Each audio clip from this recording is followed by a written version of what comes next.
I'd like to begin by stating unequivocally that this is not a moment, this is a movement. This is a movement whose time arrived more than 80 years ago. It is now gathering momentum, and we must be a critical part of that momentum in the greater Kansas City area. We are here today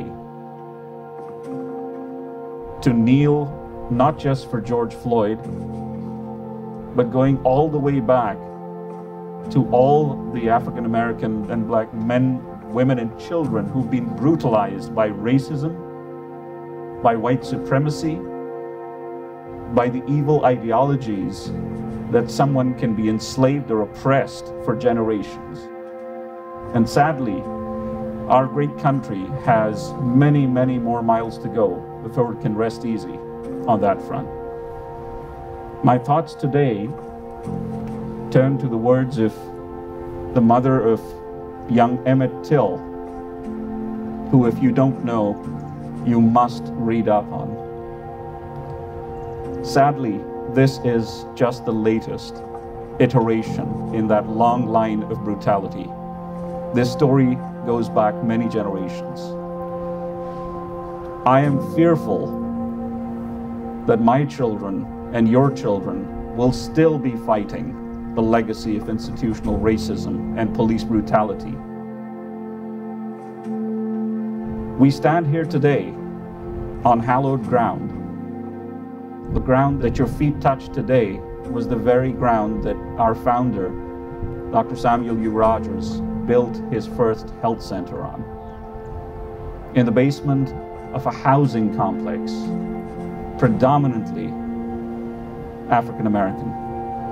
Poor, underserved, neglected, marginalized, in an era when segregation, racial oppression was baked into the very DNA of the Kansas City that we so proudly call home today. You see, he understood 52 years ago, before it was fashionable, that it isn't just Black lives that matter, it is Black health that matters.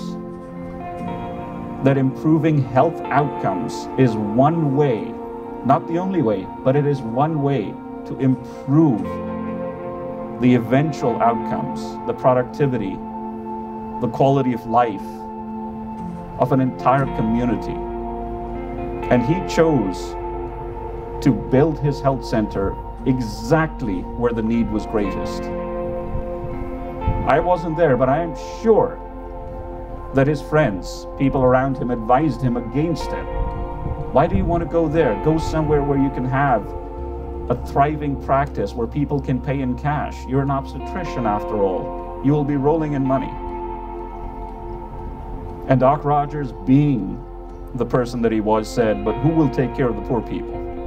Those are his words, not mine, as narrated to me by his widow.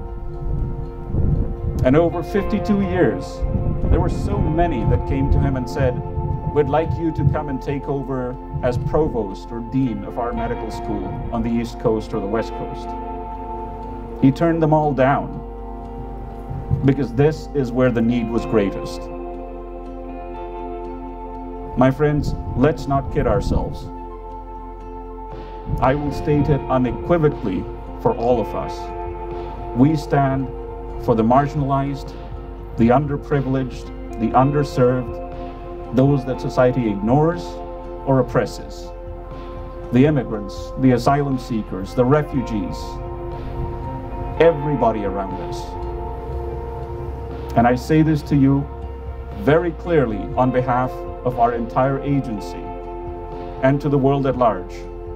Institutional racism and police brutality continue to be a serious public health crisis in the United States. And Samuel U. Rodgers is proud as an agency to stand against it and to fight on all fronts against this evil. I invite you to join us as we kneel in respect of George Floyd and his family, but also to have our voices heard and to have these pictures seen everywhere across the greater Kansas City area. Thank you so much for being here today. Black lives matter. Black lives. Black lives.